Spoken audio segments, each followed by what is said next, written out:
তিন কাপড়ে পুরুষ বিদায়, পাঁচ কাপড়ে নারী। ক্ষণিকের দুনিয়ায় কিসের এত বাহাদুরি? প্রথম গোসলটা অন্যের হাতে, শেষ গোসলটাও নিজের না। খাটিয়া তোমার অন্যের কাঁধে, দেহটা তখন কাজের না। শূন্য হাতে এসেছিলাম, শূন্য হাতেই যাব। শেষ বিদায় 3.5 হাত, জায়গা শুধু পাবো। প্রতিবেশীরাও মন থেকে চায় না তুমি সফল হও। দুঃখে কষ্টে গড়া জীবন অন্ধকারই পড়ে রও। বাড়ি গাড়ি তোমার হলে তাদের কেন জ্বলবে? হিংসা আর বিদ্বেষ এভাবে আর কতকাল চলবে? কোটি কোটি মানুষ অথচ প্রতিযোগিতা হয় পাশের বাড়ির সাথে। তুমি যদি সফল হও, তাদের ঘুম হবে কি রাতে?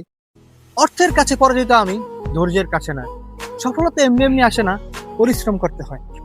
গতকালকের চেয়ে আজকের দিনটা তুলনামূলকভাবে যদি হয় ভালো, ভবিষ্যতে তুমিও জ্বালাতে পারবে সফলতারই আলো।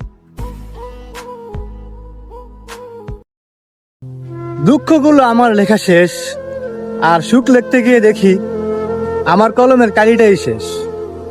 এটাই বাস্তব।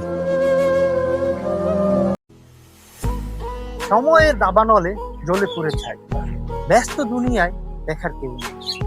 ছোট বড় স্বপ্নগুলো হয়ে গেছে বিলীন, হাসি মাখা মুখটাও হয়ে গেছে মলিন।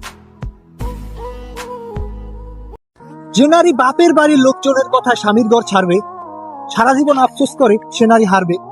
যে বাবা মা মাথায় তুলে রাখতো, তারাও করবে অবহেলা আর অপমান। সংসার ফেরত নারী কখনোই পাবে না প্রাপ্য সম্মান। চালাক মায়ের মেয়ের তালাক হয়, লোক মুখে প্রচলিত কথা।